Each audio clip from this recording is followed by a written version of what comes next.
La méditation de ce 8 avril est intitulée « La foi et la vue ». Car c'est en espérance que nous avons été sauvés. Or, l'espérance qu'on voit n'est plus espérance. Ce qu'on voit, peut-on l'espérer encore? Romains 8, 24.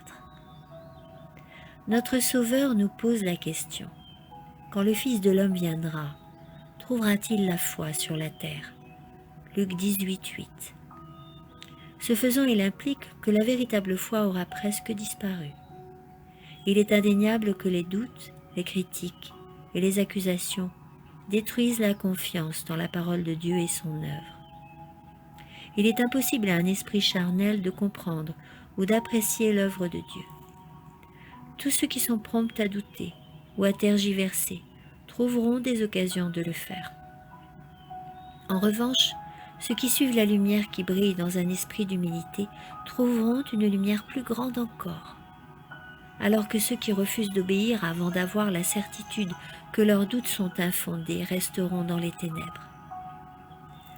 Dieu nous donne suffisamment de preuves pour nous permettre d'accepter la vérité en toute conscience, mais il ne désire pas écarter toute occasion de doute ou de faire preuve d'incrédulité. S'il faisait cela, nous n'aurions plus la possibilité de faire preuve de foi, car nous pourrions marcher par la vue. Tous ceux qui étudient la parole de Dieu avec minutie peuvent y découvrir le chemin du salut, mais sans pour autant comprendre chaque détail du livre sacré. Nous devons apprendre à accepter ce qui est clairement établi dans la parole de Dieu, sans essayer de réfuter les doutes que Satan peut nous inspirer, de concevoir les conseils du Dieu infini avec notre esprit limité ou de critiquer les manifestations de sa grâce ou de sa puissance. Si nous cherchons en toute humilité à découvrir la volonté de Dieu telle qu'elle est révélée dans sa parole, puis à obéir à cette volonté telle qu'elle nous est présentée, nous pourrons être enracinés et fondés dans la vérité. Le Christ dit, « Si quelqu'un veut faire sa volonté, il reconnaîtra si cet enseignement vient de Dieu. » Jean 7, 17.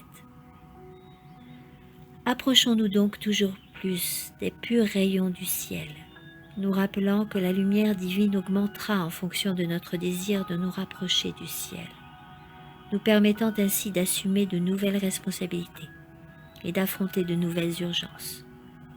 Les justes avancent pas à pas sur le chemin, recevant chaque jour plus de force et allant de grâce en grâce et de gloire en gloire.